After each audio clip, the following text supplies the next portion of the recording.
2. The soul of man has knowledge of eternity itself.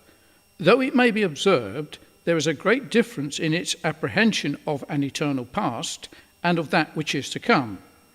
When it considers the former, it is soon at a loss, and at a full stop is obliged to return and cannot go on.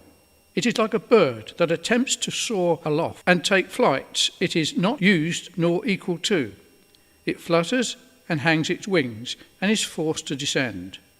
But when the soul fixes its thoughts on an eternity to come, how readily does it apprehend how that it shall proceed without end. With that pleasure does it roll over millions of ages in it. The reason of this difference is because the soul itself is not from eternity, but has a beginning, whereas it will endure to eternity and have no end. There is, Cicero says, though he knows not how it is, inherent in the minds of men a sort of augurium, soothsaying, divination, or foresight of future ages, and which chiefly and most easily appears in the greatest of minds and in the most exalted geniuses.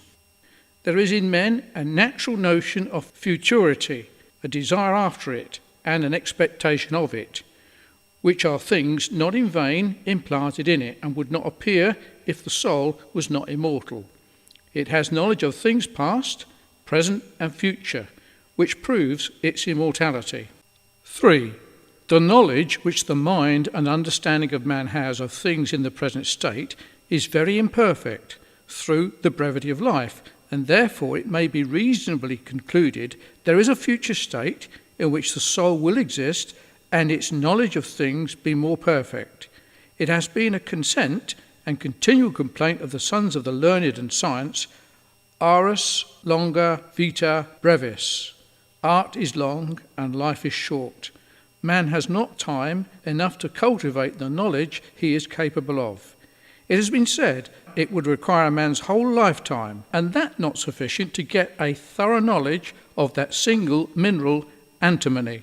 In any one branch of literature, any particular art or science or language, yet would his knowledge be imperfect, and room would be left for those that came after him to improve upon him. Arts and sciences have been cultivated many thousands of years, and in some ages great improvements have been made, and especially in the latter ones, and yet there is room for further improvement still. The knowledge of the best things which good men have is of God, of Christ, and of the mysteries of grace, is now very imperfect. Those that know most know but in part, and see through a glass darkly. But there is a state in which their souls will exist when they shall see God face to face, see him as he is, and know as they are known, when their minds will be employed on more noble and interesting subjects than now, and have perfect knowledge of them. 4. The knowledge the mind of man has of things now is not in proportion to the powers that he is possessed of. How many are there that die in infancy, and as soon as they are born, whose reasoning powers are never called forth into act and exercise? And how many die in childhood and youth before these powers ripen and are brought to any maturity? And how many are there that even live a long life, and yet, either through want of education or through their situation, circumstances, and employment in life, have not their faculties exercised in proportion to their capacities that they are endowed with? Now, can it be thought that these powers are bestowed upon them in vain? There must be, then, an after state in which the soul exists, when its powers will be employed in greater things and to nobler ends and use. 5. Let a man know ever so much in this present life, he is desirous to know more. Let his acquisitions of knowledge be ever so large. After a life of studious search and inquiry, he is not satisfied. He still wants to know more, and what he has arrived unto is only to know this, that he knows but little.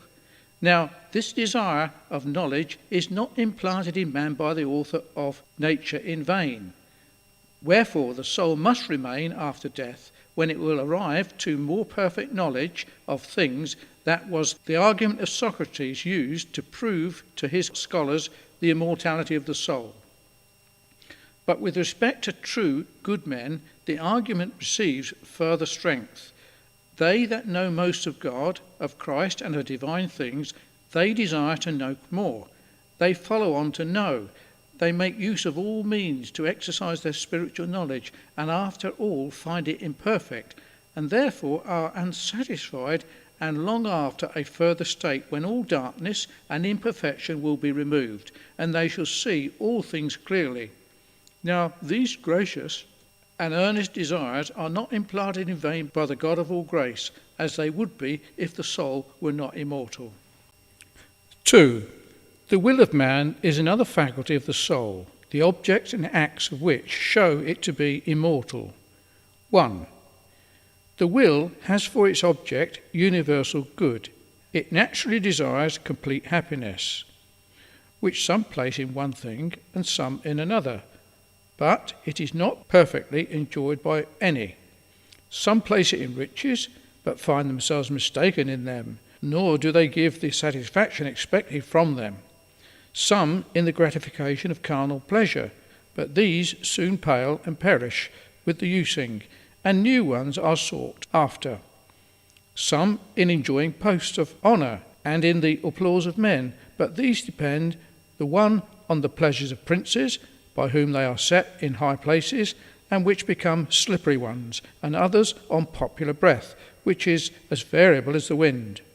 Some place it in wisdom, knowledge, learning, and science, which, as they are not only imperfect, but attract the envy of others, and as Solomon says, are vexation of spirit, and cause grief and sorrow. Ecclesiastes 1:17 and 18.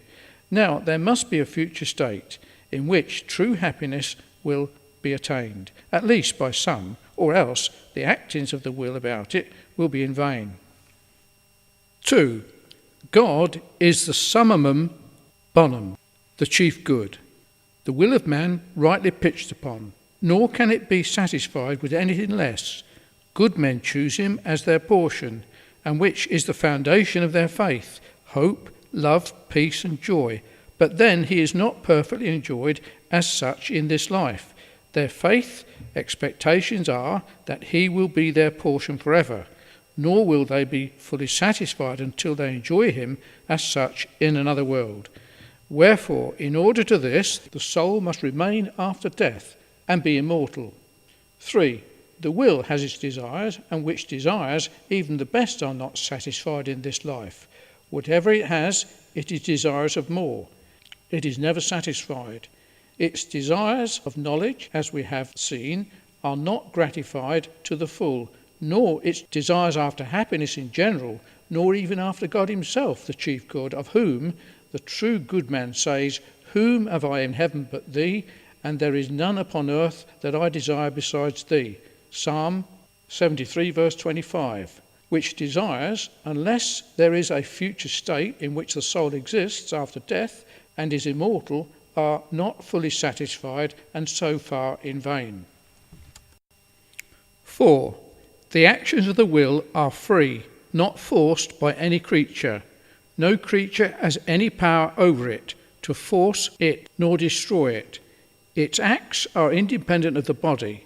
It can operate without it in willing, nilling, choosing, and refusing, and it can subsist and live without, and when that is dead.